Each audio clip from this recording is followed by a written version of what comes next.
안녕하십니까. 오르가니스트 김춘혜입니다. 교회 음악, 클래식 음악의 뿌리 59번째 강의가 되겠습니다. 이 시간은 지난 시간에 이어서 낭만 시기의 교회 작품으로 프랑스의 그 대표적인 두 분의 그 작곡가의 작품을 알아보고자 합니다. 먼저 찬송가 10장 전능왕 오셔서 이 찬송가를 소개하겠습니다. 이 찬송가는 여러분이 너무나 잘 아시는 그 예배 찬송가죠. 거의 1년에 몇 번씩은 부를 것 같은데요. 이 찬송시는 우리 찬송가에 보면 Collection of Hymns for Social Worship 이렇게 돼 있는데요. 1700년 중반에 그 복음주의적인 그 분들이 찬송집을 낸 것 안에 실려 있습니다. 그러면서 이제 그 조지 휘필드 목사님의 시일 수도 있고 웨슬리 목사님의 시일 수도 있다라는 그런 추측은 있지만 전체적으로는 무명으로 되어 있습니다.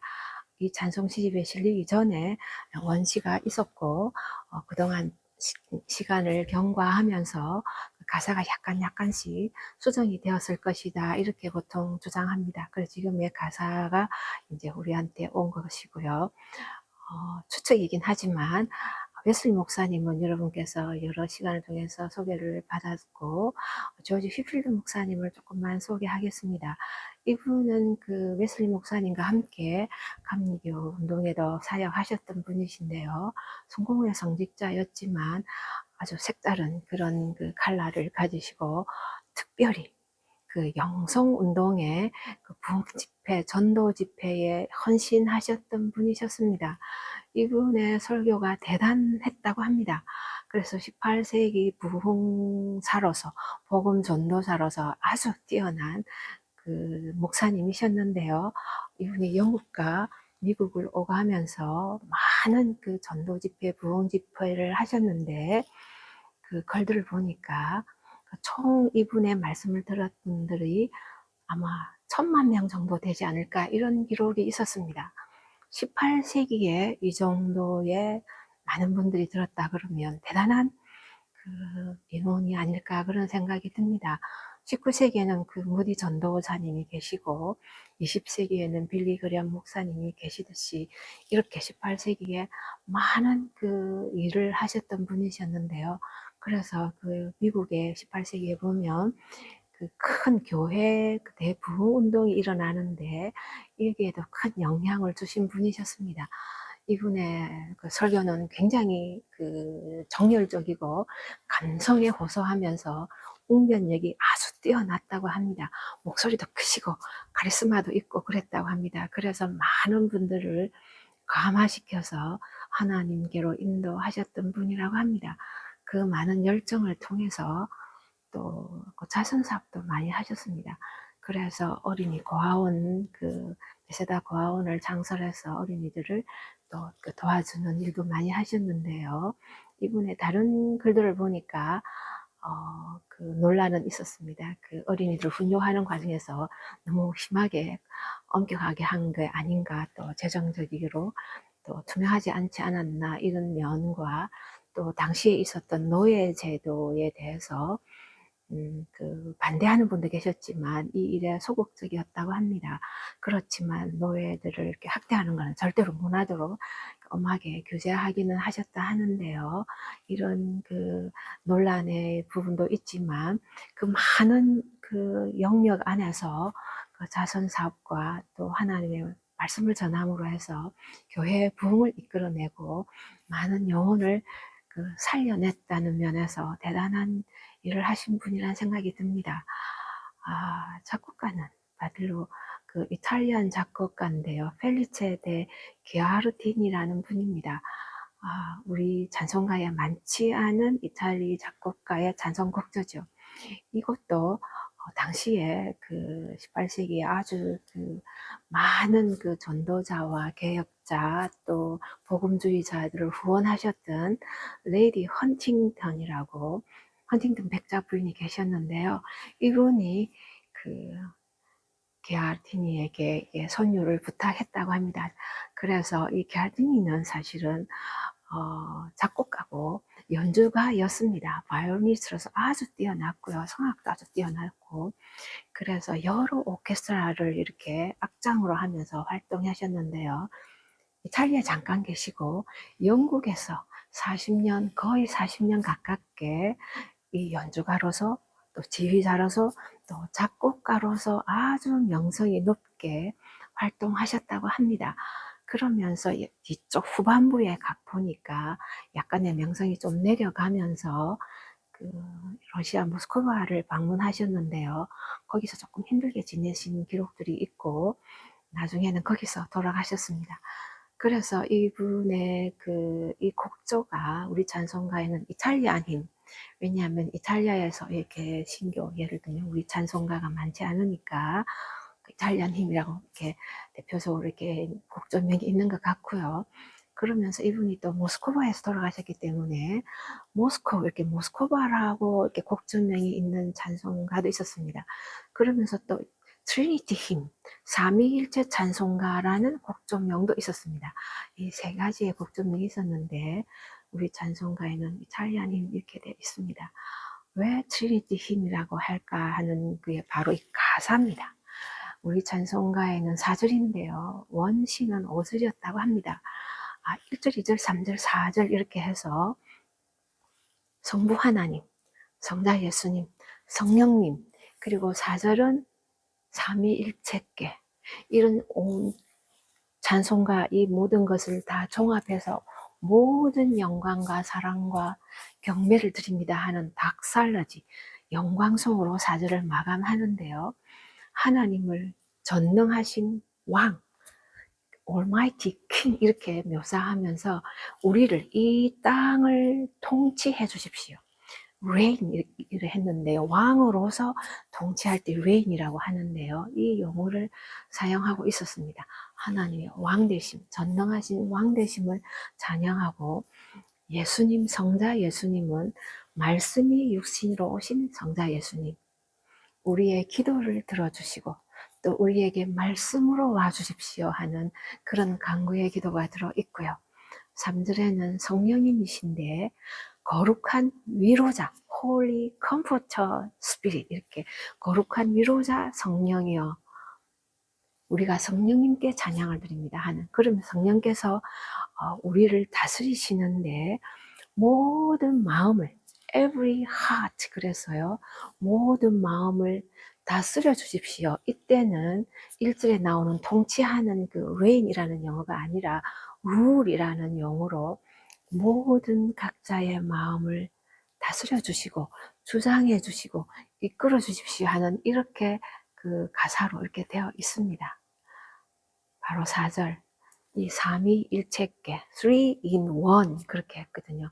이 세 분이지만 일체, 삼위일체께 영광을, 글로리, 영원히 영광이 있고 또 영원히 우리가 사랑과 또 경배, 존경을 드립니다 하는 이런 그 대단한 그 영광송으로 닥살리지로 마감하고 있습니다.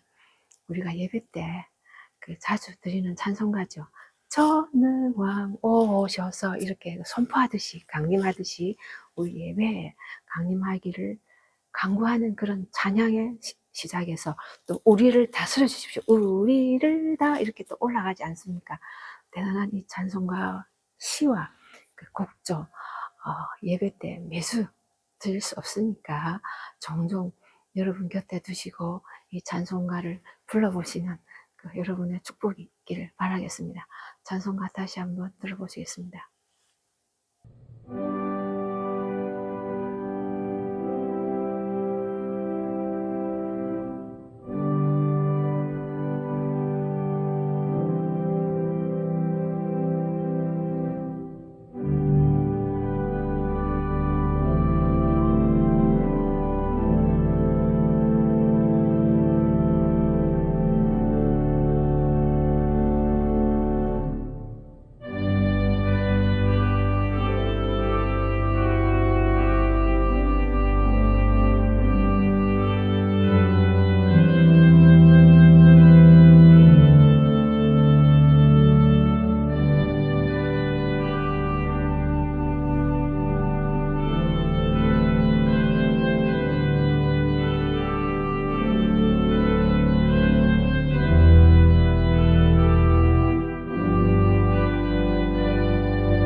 이어서 하겠습니다. 그동안 낭만 시기의 교향음악 작품을 알아보고 있었는데요. 로시니, 슈베르트, 멘델손 이렇게 알아봤었습니다. 로시니 경우에는 아주 드라마틱한 그 어떤 면에서는 세속적인 스타일 같기도 한 그러면서 교회 음악인 그런 독특한 그런 음악들을 알아보았고요. 슈베르트 경우는 슈베르트 자신이 본래 아주 그 서정적이고 클래시컬한 그런 면을 가지고 있기 때문에 또 물론 교회 음악인이 되고 싶어 했지만 교회 음악인 되지 못한 것도 있어서 그런지 교회 음악은 아름답고 순수한 그 고전적인 그런 성향들로서 그 낭만주의적인 그런 음악들이 우리가 알아봤는데요. 맨델스존은 그야말로 그 맨델스존 자체의 음악적인 특징도 있으면서 그 기독교 가정에서 신앙인으로서 루터교 교인으로서 그 자란 그 모든 것을 그 음악 안에 그 교회 음악 안에 들어있기 때문에 어떻게 보면 가장 이상적인 그 개인적인 성품, 성향뿐만 아니라 신앙적인 것까지도 해서 우리가 생각할 때는 듣기 정말 편안할 수도 있고 그러면서 그 안에 영성과 깊이를 함께 그 느낄 수 있는 좋은 그런 교회 음악 작품으로 그 이해를 했었습니다. 이제 그 조금 대조적인 그 지역으로 특히 프랑스로 가서 낭만 시기의 그 이제 앞쪽 부분에서 두 분의 대조적인 작곡가를 알아보려고 합니다. 먼저 케루비니인데요. 케루비니는 이탈리안 작곡가죠. 거기서 태어나서 그 활동을 했던 분인데 결국은 이분의 많은 생애는 또 프랑스에서 활동하셨습니다. 그래서 이분의 시기가 1760년부터 1800한 그 중반 조금 전까지 펼쳐져 있는데요.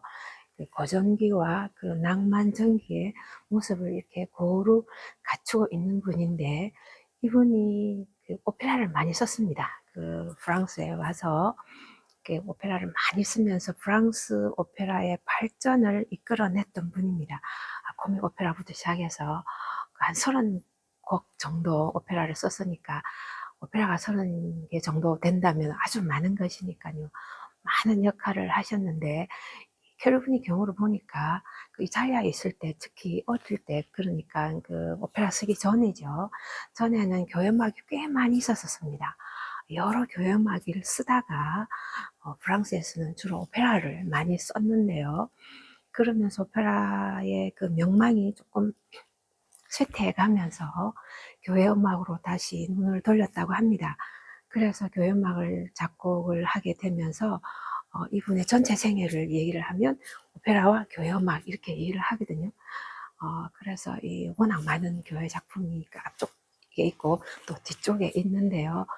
이 중에서 그 두 곡을 소개할까 합니다.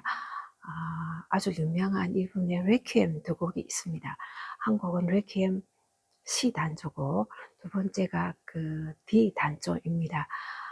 이분이 이 레퀴엠을 그 썼을 때는 이 첫 번째 레퀴엠 썼을 때는 그 루이 16세 그 저형을 그 기리는 그러한 곡이었다고 합니다. 1816년에 그 쓴 곡인데요.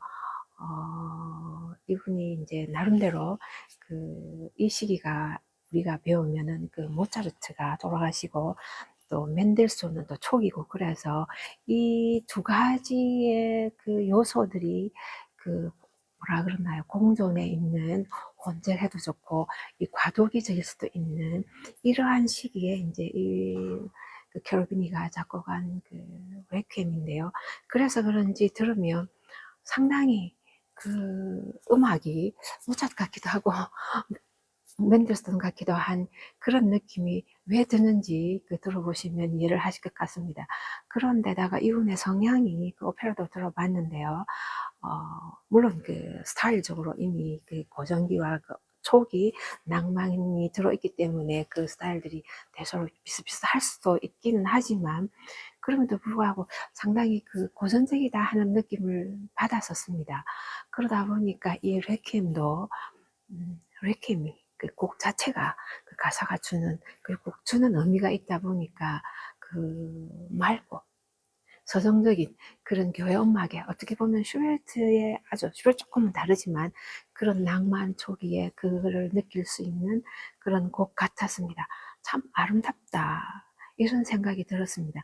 전형적인 교회 음악 스타일이지 않을까. 그래서 이 레퀴엠이 쭉 7악장으로 구성되어 있는데요.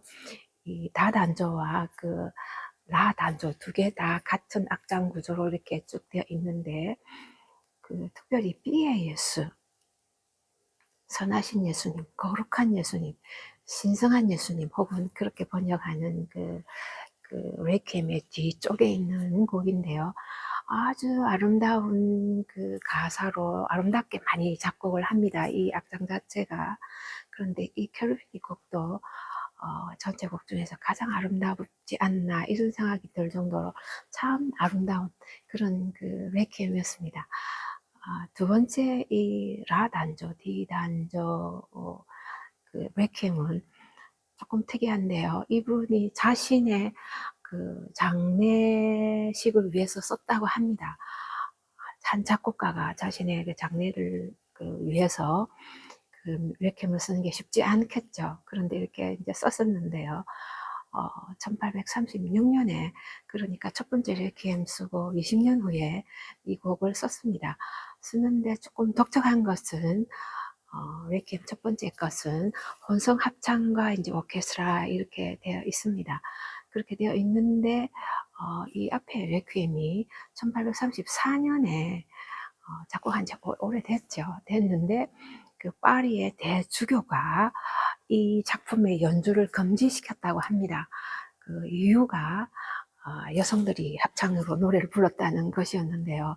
지금 생각하면 조금 좀 의아하기도 한데 그 시대도 사실은 벌써 1800년 후반 혹은 전반 되더라도 바로 아주 후기로 가도 가끔 여성들이 합창을 한 기록도 있고 핸델 오라토리도 여성이 함께 혼성 합창으로 한 적도 있는데요. 1834년이면 상당히 좀 뒤쪽이기는 한데도 연주 금지를 했다고 합니다. 주교의 특별한 개인 의견이겠죠. 그러다 보니까 이 켈빈이가 라단조 이 레퀴엠을 쓸 때는 남성 합창으로만 2년 후에 1836년에 쓴 이 레퀴엠은 남성 합창으로만 돼 있습니다. 그래서 결과적으로 들어보니까 좀 독특한, 왜냐하면 혼성 합창단 합창곡은 많으니까요. 그런데 남성 합창으로만 된 특히 또 레퀴엠이니까 의도지 하지 않게 물론 이분은 금지를 해는 바람에 남성 합창을 썼겠지만 결과적으로는 좋은 하나의 남성 합창만으로 되어 있는 교회 음악 레파토리가 되지 않았나 이런 생각은 들었습니다. 현악기와 남성 합창단의 합창 소리가 너무나 잘 어울렸습니다. 아주 멋있게 서로 함께 하나가 되어서 너무나 멋있는 물론 특별히 프랑스적인 그 시대쯤 되면은 켈빈이가 프랑스 스타일에 완전히 심취된 상태니까요.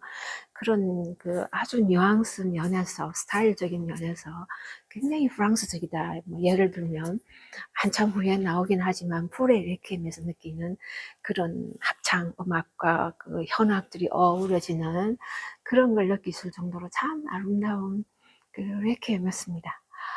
여러분께서 특별히 또 남성 합창단만 된 레퀴엠을 부분이라도 B의 예수도 좋고 맨 뒤 악장도 좋고 앞에 맨 첫 악장 레퀴엠 에체르남 하는 첫 악장도 좋고 부분별로 다단조 미사 혹은 다단조 레퀴엠 혹은 라단조 레퀴엠 한 악장씩이라도 들어보시면 또 새로운 모차르트보다는 뒤면서 또 맨델스보다는 약간 앞쪽이면서도 그러나 독특한 고전적이면서 낭만적인 그런 좋은 화성과 아름다운 교향악을 들으실 수 있을 것 같습니다. 이제 바로 아주 개성이 넘치고 급진적이기도 하고 유일무이한 독특한 성향을 보였던 작곡가 벨리오즈의 교회 음악을 소개하고자 합니다. 베를리오즈는 이분이 무슨 교회막 이렇게 생각하실 수 있을 것 같습니다. 워낙 이분에 대한 논란은 많습니다. 기괴한 작곡가다, 아주 개박스럽다부터 시작해서 독특한, 이분을 천재 작곡가다 이렇게 평하기도 하지만 형편없는 작곡가다, 음악도 아니다 이렇게, 드뷔시 같은 경우는 이상한 음악, 아주 음악다 이렇게 혹평한 작곡가도 있고요. 작곡가끼리 이렇게 의견이 아주 극렬하게 나뉘기도 하는데요. 베를리오즈 하면 여러분이 아시는 환상교향곡을 기억할 겁니다. 그래서 이분이 정말 열렬히 따라다니고 사모했던 해리엣 스미슨이라는 셰익스피어 연극 배우였죠.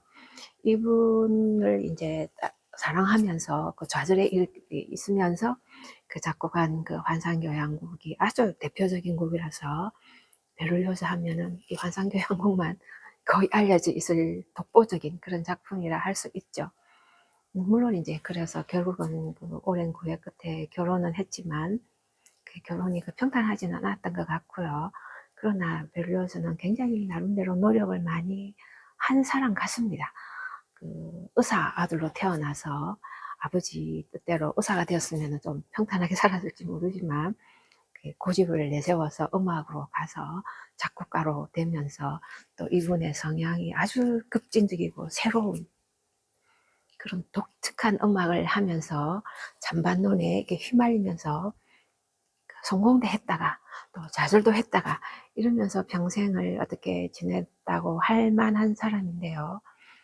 경제적인 것 때문에 유럽의 여러 나라를 다니면서 지휘도 하고 작곡도 하고 그렇게 했다고 합니다. 그러나 실제로 베를리오즈는 곡을 그렇게 많이 쓰지는 않았다고 합니다. 대표적인 곡이 12곡이 아주 대표적이고 나머지는 또 다른 곡들이 있는데요. 교향곡 4곡하고 오페라 3곡하고 또 로미오 줄리엣, 그러면서 이제 교회에 오늘 소개할 3곡의 대표적인 곡들이 있는데요. 그러나 이제 워낙 음악이 이분만의 독특한 것이라고 말씀드렸는데요. 그래 보면은 저도 들어봐도 이분이 어떤 작곡가를 모델로 해서 이어받은, 전수받은 그런 모델도 없고, 그리고 또 이분 스스로가 또 다른 사람에게, 다른 작곡가, 후배 작곡가에게 모델이 되지도 않았었습니다. 그러니까 이분이 모델했던 사람도 없고, 이분이 모델로 후배 작곡가도 없고, 혼자만의, 그래서 어떤 글 보니까 화려한 고독, 이렇게 아주 화려하긴 하지만 혼자만 이렇게 뛰어나게 살았던 독보적인, 어떻게 보면 그런 음악적인 성향인데요. 독보적이라는 것이 화성적으로 급격한 그런 변화를 많이 줬을 뿐만 아니라 주제도 굉장히 특이하고 기괴하다라고 얘기를 합니다. 제가 들어봐도 그런 것 같고요. 형식적인 면에서는 거의 안 나타나고, 형식이 정확하게 나타나지는 않습니다. 그래서 형식감이 부족하다 이렇게 말하는 작곡가도 많고, 그래서 형식이나 논리적인 통일적인 게 너무 많이 부족하다. 제가 교향악 작품을 들으면서도 전체적으로 이렇게 하나로 연결되는 그런 느낌이 아주 적다라고 느꼈습니다. 산발적인 그런, 어떻게 보면 산반할 수는 있지만 순간순간은 너무나 뛰어난 그런, 아주 이분의 음악을 평하면 그렇게 말할 수 있을 것 같습니다. 그러면서도 급진적인 오케스트레이션 사용들이 독보적인, 독특한, 새로운 그런 것들을 많이 써서, 이분의 논문에도 보면 이분이 스스로 글을 쓴데 보면 인스트루멘테이션이라서 악기를, 관현악법이죠. 악기를 어떻게 사용하는, 악기를 어떻게 배치하고 어떤 음색을 통해서 악기 조합을 어떻게 하는 악기법, 현대 관현악법에 많은 영향을 준 이런 것도 있을 정도로 독특한 관현악법을 사용하고, 다이나믹도 아주 대조적인, 포르티시면서 피아노로 가는 대조적인 다이나믹과 규모면, 오케스트라 규모면에서 특히 교향악을 얘기하면은 초대형, 어마어마한 몇백 명, 900명 이러한 연주자들이 필요한 곡들을 썼거든요. 그래서 일반 사람들이 볼 때는 도대체 왜 저러나, 도대체 이게 어떻게 연주가 가능하냐고 그렇게 많은 연주자들을, 그런 것부터 해서 이분의 성향, 스타일, 모든 면에서 대단하다 이렇게 칭찬하기도 했지만 이건 좀 아닌 것 같아 이렇게 잔망론이 많은 것 같습니다. 이 베를리오즈의 교염악이 뒤쪽 후반에 특히 그 유명한 곡들이 있는데요. 사실은 생애를 이렇게 전반부부터 어떻게 30살부터 해서 차곡차곡 곡을 쓰기는 썼습니다. 베를리오즈가 오래 살지는 60세 조금 넘게 오래 살지는 못했는데요. 그러나 이렇게 시간을 두고 제 곡의 대표적인 곡이 있는데 바로 레퀴엠입니다. 첫 번째 이분의 대표적인 교향음악 중에서 맨 앞쪽에 있는 것이 레퀴엠이고 두 번째 있는 것이 테데움이고 세 번째 거의 후반기 쪽에 있는 곡이 아기 예수의 어린 시절 이런 그 오라토리오인데요. 이 곡이 세 곡이 대표적인 교회 음악 곡입니다. 그 레퀴엠과 아기 예수의 어린 시절이라는 이 첫 번째, 세 번째 곡은 거의 1시간 반 정도 걸릴 정도로 대규모 곡입니다. 대규모 곡이고 중간에 있는 그 테데움은 한 50여 분짜리의 곡인데요. 그 세 개를 비교하면서 얘기하면 아기 예수의 어린 시절 오라토리오는 그 규모나 연주자 규모나 오케스트레이션이나 이거는 보통 정도입니다. 크게 이렇게 화려하거나 초대형은 아닙니다. 그렇지만 레퀴엠이나 그 테데움은 초대형이라 할 수 있는 것이 그 레퀴엠은 거의 400명의 연주자가 초연할 때 했거든요. 그 다음에 테데움은 900명이 넘었습니다. 베를리오즈가 그 테데움을 초연했었는데요. 파리의 그 유스체시 성당에서 직접 지휘를 하는데 900명에서 한 950명 정도의 전체 연주자였다고 합니다. 어린이 합창단 600명 정도 이렇게 된 게 그 테데움인데요. 상상만 해도 그렇게 많은 그 레퀴엠 400여 명, 900명이 넘는 테데움 이렇게 하면 어떻게 그 정도 연주는 교회에서 하기도 힘들고 자주 연주하기는 더 힘들지 않겠습니까? 어마어마한 인원으로 합창 연주를 관현악과 해야 되니까. 그래서 교회용이라기보다는 예배용이라기보다는 연주회용 교회 음악이죠. 그렇지만 교회에서 연주된 것들을 제가 쭉 이렇게 들어보기는 들어봤는데요. 너무나 뭐라 그러나요? 상상을 초월할 정도의 그 음향적인 그 장대함과 그 감동은 있으면서 너무나 좋은, 그리고 어떻게 보면 천상에서 하나님께서 그 계시는 그 천상에서 연주하는 그 음악이라 생각하면 충분히 이해는 되겠고 일반 우리가 연주로서는 너무 부담스럽지 않을까 이런 생각도 들었습니다. 그 레퀴엠 경우에는 그 아까 오케스트레이션 악기에 대해서 말씀을 드렸는데요. 합창단도 뭐 한 200여 명 이렇게 하지만 그 오케스트라가 특히 팀파니가 16대나 있거든요. 제가 그걸 보면서 오케스트라 부분을 보면서 우리 오케스트라가 쫙 있으면 그 오케스트라 맨 뒷줄에 보통 우리가 팀파니가 한 분 정도 서 있지 않습니까? 혹은 뭐 많으면 2분 정도. 근데 여러분의 팀파니 한 줄로 쫙 오케스트라 뒤에 맨 한 줄이 그 팀파니라 이렇게 다 차지하고 있었거든요. 그러면서 150여 명의, 거의 200명에 가까운 합창단이 뒤에 쫙 서 있어서 그 거대한 그 합창단과 오케스트라 연주자들로 그 레퀴엠 연주하는 걸 들으면서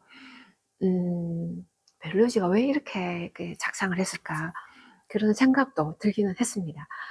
그래서 어떤 그 학자에 보면 그 죽은 자를, 레퀴엠이 죽은 자를 위로하는 그 곡이지 않습니까? 그래서 죽은 자를 위로하는 것이 아니라 죽은 자를 깨운다. 하도 시끄럽게 이렇게 하니까, 크게 하니까 오히려 죽은 자를 깨우는 곡이 아니냐 이런 그 논평이 있었는데요. 예를 들면 DS 이레라나 그 큰 그런 곡에서는 그런 느낌은 받았습니다. 어마어마한 무섭기도 하고 분노의 날, 진노의 날 이런 뜻의 가사니까요. 그렇지만 또 그 외에도 너무나 소프트한 조용한 곡들도 많이 있거든요. 그 거의 90분 이상짜리의 레퀴엠이니까. 그래서 위로하는 곡도 맞구나. 결국은 베를리오즈는 이 다양한 다이나믹과 다양한 음악의 그 모습들을 종횡무진 계속 왔다 갔다 하면서 이렇게 열거하고 있는 그런 느낌이 들었습니다. 레퀴엠에서는 그 가장 유명한 게 상투스입니다. 그 상투스와 레퀴엠 뒤쪽에 있죠. 그래서 테너 솔로와 그 아름다운 여성 합창단이 교대로, 아마 이 곡은 여러분께서 들어보셨을 가능성이 있는 곡입니다. 저도 이 곡은 아는 곡인데요. 그 전체 곡 중에서 이게 가장 유명한데, 혹시 여러분 들어보시면 꼭 이 곡을 추천합니다. 너무나 아름다운 그 테너 솔로와 여성 합창, 그리고 나중에 혼성까지 이렇게 쫙 나오는 굉장히 아름다운 그 상투스. 그러면서 호산나 나오고 또 상투스가 한 번 더 나오고 그리고 호산나 이렇게 또 나옵니다. 그 이 악장이 가장 아름다운 악장이 아닌가 싶고요. 맨 끝에 아뉴스데이 끝나고 그 레퀴엠 맨 끝에 또 안식하소서 하는 그 레퀴엠 에테르남 하는 그 맨 끝에 보면은 또 아멘 아멘 아멘을 여러 번 반복합니다. 그래서 정말 이 모든 이 장황하고 시끄러웠을 수도 있는 그 레퀴엠을 너무 편안하게 종결합니다. 다 끝나고 나면은 그 지휘자가 그 눈물을 흘리는 지휘자도 계셨는데요. 아, 정말 대단한 그 레퀴엠 여러분께 소개하면 특히 상투스 그리고 맨 끝부분도 제가 추천합니다. 아, 그럼 테데움은 더 큰 연주자잖아요. 900명 이상의 그 합창단과 그 오케스트라와 그리고 특히 오르간이 사용됩니다. 처음에 막 오르간이 이렇게 그 코드가 나오고 오케스트라가 나오고 또 코드가 이렇게 해서 오르간이 종종 등장합니다. 그래서 물론 이제 오르간에 요즘은 그 콘서트 홀에도 있으니까 콘서트 홀에도 할 수 있겠지만 그 야외에는 좀 힘들겠다 그런 생각은 들었습니다. 그래서 제가 들어본 그 모든 거는 그 교회 안에서 어마어마한 그 성전 안에서 오르간과 하는 오케스트라도 당연히 있고요. 그러면서 또 이제 그 합창단이 어린이 합창단도 있는 합창단이 이렇게 하는데 테데움은 잘 모르겠습니다. 왔다 갔다 하는 그 베를리오즈 특징이죠.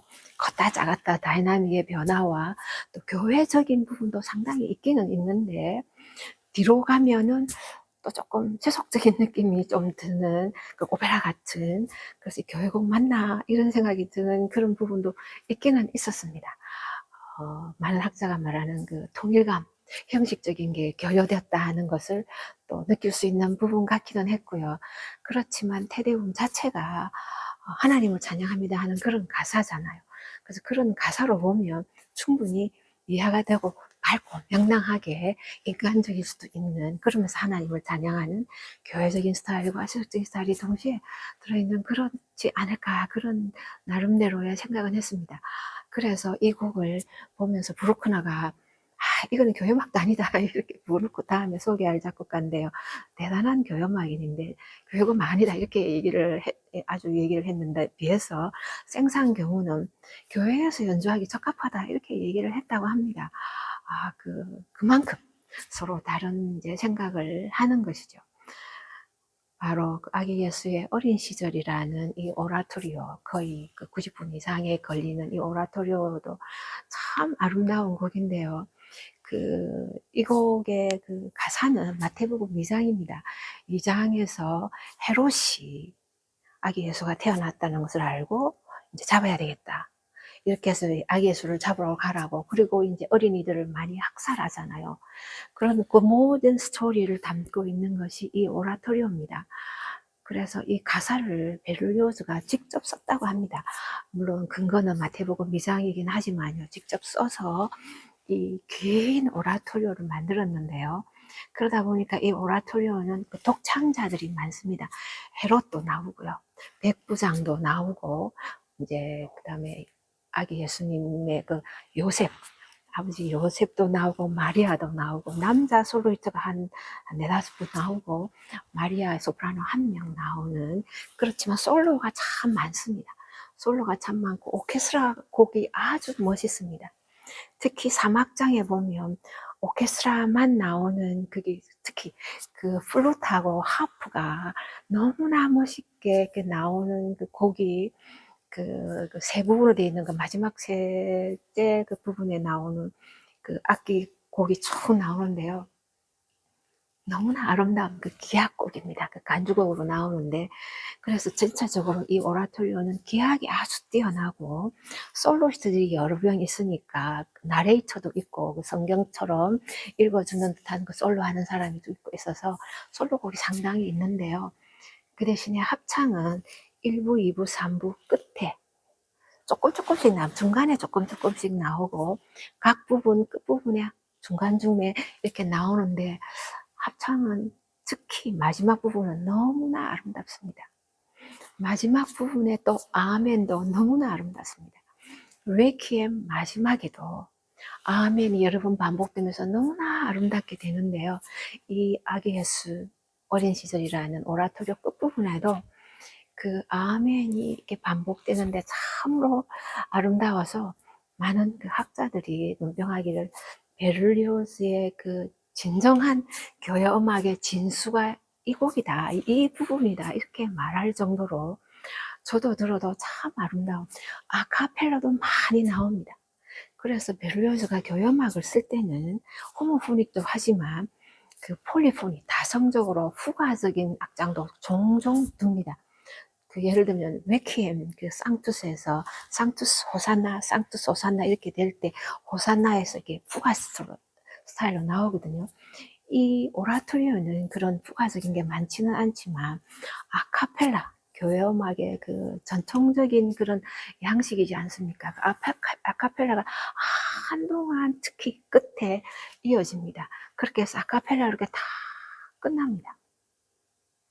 그 베를리오스가 항상 교회 음악을 끝날 때 그 테디움은 좀 예외적이긴 합니다만은 특히 레퀴엠하고 이 오라토리오는 끝을 굉장히 소프트하게 그 아멘으로 아카펠라에 가깝게 레퀴엠은 끝에 그 팀파니로 타닥 이렇게 하면서 끝나는데요. 조용한 그 묵상으로 끝나는데 이 오라토리오는 아멘을 이렇게 물론 그 전에 가사와 함께 이어서 아멘으로 아카펠라로 해서 끝나는 것을 보면서 정형무진 이 스타일 저 스타일 이런 양식 저런 양식 그 음악의 그 대소적인 포르티시모로 그 귀를 때리는 듯한 그 엄청난 오케스트라의 팀판이 열렸을 때 여러 명의 팀파니스트가 함께 울리는 그런 부분도 있으면서 대소적으로 피아니시시모의 아카펠라의 아름다운 화성의 합창 부분도 들으면서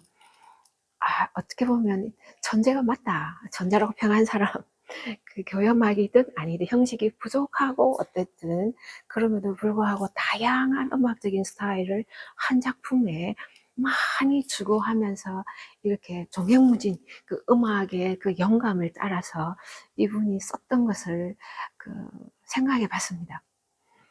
이 베를리오스는 이 곡을 쓰면서 특히 리에켐을 가장 좋아했다고 합니다. 시대적으로는 이분이 교회 음악 세 곡 중에는 가장 앞쪽에 그 30대 작곡가로서 썼던 곡인데요. 이분이 나중에 말하기를 이 세상이 만약에 자기 작품 다 파손시키려고 다 하더라도 제발 이 한 곡만은 남길 수 있도록 자비를 베풀어주면 좋겠다. 이렇게 이분이 고백을 했거든요. 그만큼 이 레퀴엠만은 자기가 꼭 살리고 싶다. 곡을 남기고 싶다. 이렇게 얘기했듯이 너무나 뛰어난 레퀴엠 부분에 과감한 그러한 시도들도 있지만 전형적인 낭만의 아름다움을 또 깊이를 느낄 수 있는 베를리오스의 다른 면은 또 교회음악을 우리가 느낄 수 있는데요. 레퀴엠, 테데움, 아기 예수의 어린 시절, 이 오라토리오까지 쭉 보면서 베를리오스는 레퀴엠도 그렇고 아기 예수에서는 물론 나오는 등장하는 분이 남자분들이 많으니까 남자 성악가지만 테디움도 보면 테너 솔로만 쓰고 그래서 여자 독창자를 이렇게 많이 쓰지 않는구나 하는 생각은 했었습니다. 독특한 컬러를 원하시는 것 같습니다. 베를리오즈는 젊었을 때, 아주 어렸을 때는 신앙이 있었다고 합니다. 그러면서 나중에는 불가지론자 이런 용어가 있는데요. 기독교의 진리에 대해서 확실하게 믿은 건 아니라고 합니다. 그래서 이제 신앙적으로 투철하거나 뭐 맨델슨 같은 그런 신앙의 백그라운드는 적다고 할 수는 있는데요. 베를리오즈의 고백에 보면 교회 음악에 대한 굉장한 신뢰, 높은 존경심이 있었다고 합니다. 그래서 교회 음악은 이렇게 써야 되고 정말 심오하게 써야 되고 하는 그런 마음의 자세는 있었던 것 같습니다. 그래서 교회 음악을 쓸 때 보면은 이분이 했던 다양한 기괴하다고 할 수 있는 그런 독특한 면도 있지만 교회 음악의 전통도 익숙했고, 그래서 교회 음악의 전통에 가지고 있던 영성의 느낌들이 안에 들어있는 걸 보면서 신앙인이든 신앙인이 아니든 하나님께서 가사를 통해서 영감을 주시고 역사하시고 좋은 작품을 주신다고 생각했습니다. 어떻게 보면 베를리오즈를 통해서 교회 음악의 작품의 영역을 넓혔다고 할 수 있습니다. 말러의 천인교향곡이 있지만 이 베를리오즈는 거의 1000명에 가까운 연주자들을 동원해서 오케스트라 규모나 합창 규모를 통해서 교회 음악의 좀 확장을, 교회 음악의 모습을, 새로운 지평을 열었다고 할 수는 있으면서도 일반인들에게 혹은 일반 성도들에게는 어떻게 다가올지 모르겠습니다. 너무 과대하나, 너무 과대 포장하지 않았나. 이렇게 한번 연주하려면 너무나 많은 정신적인 혹은 물질적인 혹은 시간적인 그런 장소도 마찬가지고요. 구비해야 될 것들이 너무 많으니까 어려움을 보면서 우리가 쉽게 다가갈 수 없는 그런 곡이라는 것도 있는데요. 낭만기에 이제 다양한 교회 작품을 여러분이 이제 보시게 될 텐데요. 사람은 이렇게 생각하고 또 믿는 사람은 이렇게 생각하고 할 수 있지만 하나님께서는 어떻게 생각할지 참으로 저도 궁금합니다. 하나님의 우리가 마음을 정말 알 수는 없지만 하나님의 마음을 조금이라도 이해하기 위해서 말씀을 읽고 묵상하면서 또 좋은 교회 음악을 들으면서 이것이 하나님의 영성에 의한 것이 아니고 무엇이겠는가, 사람이 이렇게 쓸 수 있을까, 이런 생각으로 우리가 귀결이 된다면 그거는 하나님께 주시는 축복이라는 생각이 듭니다. 영감이라는 생각이 듭니다. 캐롤린이 베를리오즈는 너무나 대조적인 클래시컬하고 온건한 교회 전통의 스타일의 그런 낭만 전기의 그런 곡이라면 베를리오즈도 이 곡들이 대부분 다 낭만 전기에 해당하는 곡이지만, 앞쪽의 곡이긴 하지만 워낙 급진적인 것도 있고 실험적인 것도 있고 큰 규모를 통해서 새로운 모습을 보여줬다는 면에서 교회 음악의 모습은 앞으로 또 어떻게까지 또 우리가 확장시킬 수 있고 또 상상할 수 있을지 기대가 되기도 합니다. 여러분 또 더 많은 또 좋은 곡들을 기대하면서 또 다음 시간에 뵙겠습니다.